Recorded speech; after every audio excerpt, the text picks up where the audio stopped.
Hi viewers, today we are going to discuss about the accounting concepts and conventions. Already previous session we have discussed about the brief introduction of accounting, meaning of accounting, what are the uses and usage of accounting.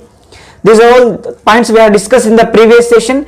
In this session we are going to discuss about the concepts and conventions. This topic is very important in the financial accounting. Without knowing to the concepts and conventions of the business, and you cannot prepare the balance sheet of the company.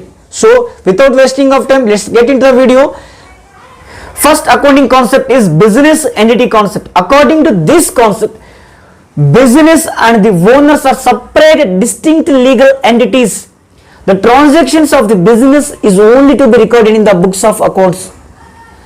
According to this concept, business and the proprietors are the separate distinct legal entities. The personal properties of the business should not be considered into the account according to the concept of business entity concept. For an example, if you are invested certain amount of money in a company, you will become a shareholder of that company. If incur losses, your losses should be limited to the certain perspective only. The personal properties of the owner will not comes to the account. When a transaction is entered into a business, just you have to see only the company perspective only, not the owner's perspective. So business is separate from the owner according to this concept. So let's move on to the second concept of accounting. Second accounting concept is dual aspect concept. This concept is most fundamental concept of accounting. Every business transaction is having a dual aspect. Every debit is having a corresponding credit. What comes in debit, what goes out credit. For an example, Rohit purchased a machinery with a cost of 1 lakh rupees. In this transaction, there are dual aspect is incurred. How means Rohit purchased a machinery with 1 lakh rupees. Rohit getting the machinery, receiving and going the cash. Receiving and giving. Rohit receiving the machinery and giving the cash. Machinery as well as cash. For example, I have sold the land. I am getting the cash, is getting the ownership of the land. So in same way, every transaction is having a dual aspect. Debtor and creditor, creditor and debtor. In the same way, every business transactions, whether it may be cash transactions or credit transactions, there should be a separate two transactions are to be recorded in the books of accounts. Next, accounting going concern concept. According to this concept, business is a continuous process, maximum long period of time. No one will start the business 1 year or 2 years, even incur losses also. The proprietor invest different of modern methods to get the profits. That's why only while we are calculating the depreciation on machinery, we used to consider only the actual cost of the machinery, not the market value of the machinery. Whether it may be straight line method, diminishing method, sinking fund method, loopholes method, where it may be any method, only we used to consider the actual cost of the machinery and plus installation of that machinery. Business is a continuous process unless it will goes to the liquidation. So business is a continuous process. The policies and rules whatever the implemented by the business, that should be traditional and modern methods only. So that's why only business is a continuous process. Next concept of accounting is accounting period concept. Accounting period concept means to have a period which the financial operation of the business is to be assessed for external recording. Hence it is maybe 12 months. In India, the of accounting period generally financial year as well as calendar year. Calendar year means January 1st to December 31st.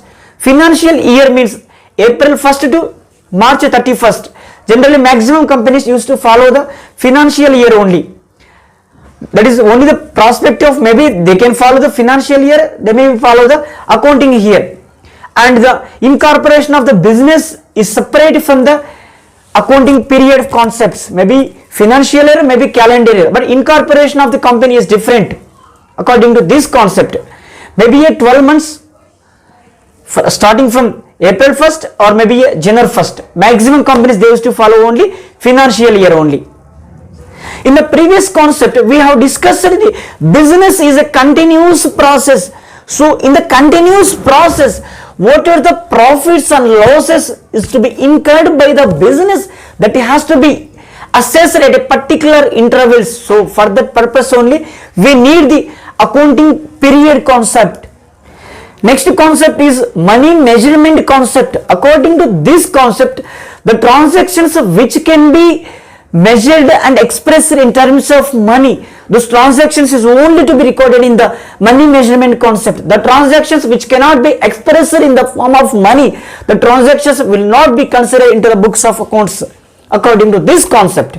For an example, the retirement policies of the company, medical policies, terminal benefits, these are all the unexpected. They cannot be measured in terms of money. For an example, can I tell, hey by next month I am going to get a fever, next month I am going to get a corona. This is a unexpected situations incurred that may be monitor or non-monitor. Only to be monitored transactions is only to be recorded in the money measurement concept. That may be happen, that may not be happen, that is contingent. So, the transactions which can be expressed in terms of money, only those transactions are to be recorded in the money measurement concept. So let's go on to the next concept is cost concept. According to this concept, we have to consider only to the actual cost of the product. Whatever we have invested to purchase the particular product, only to the actual cost only we have to consider. We should not consider into the market conditions of the company, whether it is to be appreciated or depreciated. Only we have to take it as actual cost of the product. That's why only in calculating of depreciation also we are considering only to the actual cost of the product.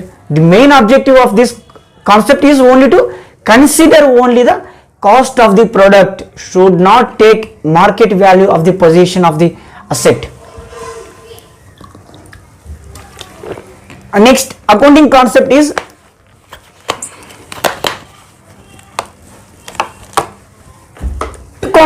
matching concept. According to this concept, the expenses incurred in a year, that should be matched with the revenues in that year only. It should not be matched with another year only. For an example, I have purchased this mobile with a cost of 10,000 rupees. This is an expenditure. Okay, according to this concept, for purchasing this mobile, I used to get some revenues. How means I can make the calls, I can get some profit. I will sell my company products, so I will get the profits. So whatever I used to get the profits in the form of revenues, that has to be merged with the expenses. The expenses should be matched with the specified accounting period only. The expenses incurred in this year, they should not be matched with the next year of the revenues. Only it has to be matched with only this year. The expenses should be matched with the revenues only this year only. The main objective of this concept is only it has to be matched with this year expenses and revenues only. Next, let's move on to the next accounting concept. Next concept is objectivity concept. According to this concept, every financial transactions must have a separate objective evidence. For an example, purchases supported by purchase book, sales book, cash payments supported by cash memos, credit transactions supported by bank receipts and payments. Next video we will discuss about the subsidiary books. Subsidiary books means purchase book, sales book, purchase returns book, sales returns book, cash book, bills payments book and bills receivables book, general proper book. In general proper book, the transactions which are not considered in the below subsidiary books, the transactions ought to be recorded in the general proper book. Closing transactions, outstanding expenses, previous year's expenses, the transactions are to be recorded in the general proper book. Next video we will discuss about the general proper book. In that session we will discuss about it. Next we are going to the next accounting concept, realization concept. According to this concept, when the revenue is actually realized into the business, then only we have to consider. When revenue is generated of the business, when it is actually realized into the business, those transactions only to be recorded in this transactions according to this concept. Next, accounting equation concept. According to this concept, all the assets should be equal to the liabilities. For example, all my assets are 10 lakhs rupees. In the same way, my liabilities also should be 10 lakhs rupees only. If it is not tallied, there may be a defects in the financial position of a business. So that's why only to manipulate these all the problems, we are implementing below the all the accounting concepts, precautions. So we should not be omit any transactions, we should not be omit any rules and regulations of the concepts and conventions of the business. So we have discussed all the accounting concepts. In textbooks and academics books, only 6 accounting standards. So we have discussed all the accounting concepts. Let's get into the accounting conventions. Accounting conventions are the customs and traditions and principles followed by the business is to prepare the financial transactions of a business is clear and meaningful. Conventions means customs, systems, rules and regulations. The first accounting convention is full disclosure. Convention of full disclosure. According to this convention, the statement of financial transactions ought to be full disclosure. There should not be omission of any transactions. The transactions which are to be recorded in the financial transaction, that has to be full disclosure. There should not be any omission and irrelevant activities of the business position. The main objective of accounting of full convention of full disclosure is to be full disclosure of facts relating to the accounts. Next concept is convention of consistency. According to this concept, rules and principles followed by the business firm, that it has to be continuous process. When the changes are made, that it has to be given specific notes that the changes are going to be happened, and reasons also we have to be written why it has to be changed. That's why only while calculating the depreciation on machinery, we have taken the actual cost of the machinery and the specific method. If you are following the straight line method, the straight line method has to be followed. Diminishing method, sinking fund method. Whenever you change the straight line method to diminishing method, you have to give a specific notes. The convention of consistency is the changes has to be required. That why the changes has to be required, and whatever the changes pertaining to the previous policies and rules and regulations and present rules and regulations, that has to be given specific notes. The main objective of this accounting standards. Next we are going to be the next accounting convention. Convention of materiality. According to this concept, the transactions which have recording in the business, that has to be recorded only to the important information. There should not be immaterial transactions. If immaterial transactions are recorded in the business, it may be overloading, and there may be chances for confusing the transactions of the business. Only the maximum extent, whatever the uses of the transactions, only it has to be recorded. Immaterial transactions we should not be considered into the account. Only materiality transactions are to be recorded in the conventions of materiality concept. Next, let's go into the next convention of accounting concept.